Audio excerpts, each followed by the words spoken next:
Guys, কে হতে পারে জন সিনার final opponent? এখন তো অনেকেই অনেক কথা বলছে, কিন্তু ডাব্লিউডাব্লিউই ইউনিভার্সের সমস্ত ফ্যানরাই চায় জন সিনার যে জীবনে শেষ ম্যাচটি হবে সেটা র্যান্ডি অর্টনের সাথেই যেন হয়। এখন আমিও এই বিষয়ে একমত, কারণ র্যান্ডি অর্টন এবং জন সিনা একে অপরের জন্যই কিন্তু এত ফেমাস হয়েছে।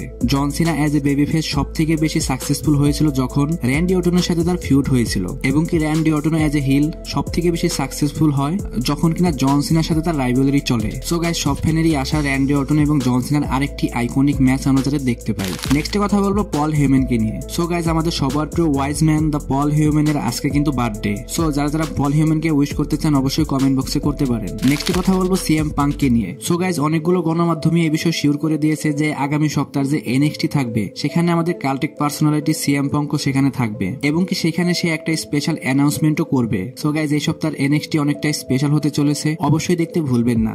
গাইস, বর্তমানে ডাব্লিউডাব্লিউই তে 4 জন ওয়ার্ল্ড চ্যাম্পিয়ন রয়েছে। ফার্স্টে রয়েছে আনডিসপিউটেড চ্যাম্পিয়ন কোডি রোডস, তারপর রয়েছে আমাদের গুন্থার যে কিনা ওয়ার্ল্ড হেভিওয়েট চ্যাম্পিয়ন, এবং কি র উইমেন চ্যাম্পিয়ন রয়েছে আমাদের লিভ মর্গান, এবং কি স্ন্যাকডাউন উইমেন চ্যাম্পিয়ন হচ্ছে আমাদের নায়া জ্যাক্স। এখন গাইজ, এই 4 জনের মধ্যে সব থেকে বেস্ট কে কাজ করছে অবশ্যই কমেন্ট করে জানাতে ভুলবেন না। এবং কি আমার পার্সোনাল যদি অপিনিয়ন জানতে চান অবশ্যই এখানে গুন্থার সব থেকে বেশি ভালো কাজ করছে। এছাড়া কোডি রোডসও কিন্তু অনেকটা ভালো কাজ করছে, কিন্তু কোডি রোডসকে ওইরকম কোনো অপোনেন্টই দিতে পারছে না ডাব্লিউডাব্লিউই থেকে। নেক্সট কথা বলবো সিএম পাঙ্ক এবং ড্রু ম্যাকইন্টায়ারকে নিয়ে। গাইজ, এইটা অলরেডি কনফার্ম হয়ে গেছে ডাব্লিউডাব্লিউই যে নেক্সট পিপিপি থাকবে যেটা কিনা ব্যাড ব্লাড, সেটার মধ্যে কিন্তু ড্রু ম্যাকইন্টায়ার এবং সিএম পাঙ্কের hell in the cell match হবে। এটা হবে গ্রেটেস্ট একটা ম্যাচের মধ্যে একটি। এইখানে যেমন আপনারা ভালো স্টোরি দেখতে পারবেন সেরকম ভালো একটা রেসলিং ম্যাচও দেখতে পারবেন। সো গাইস, ব্যাড ব্লাডের যে ইভেন্টটা হবে সেখানে সব থেকে ইন্টারেস্টিং ম্যাচ হতে যাচ্ছে এটি। এখন এইখানে কে জিততে চলেছে এটা বলা অনেকটা কঠিন হবে, কিন্তু একটা জিনিস শিওর থাকতে পারেন যে এইখানেই কিন্তু ড্রু ম্যাকইন্টায়ার এবং সিএম পাঙ্কের যে রাইভালরি থাকবে এটা এখানেই শেষ।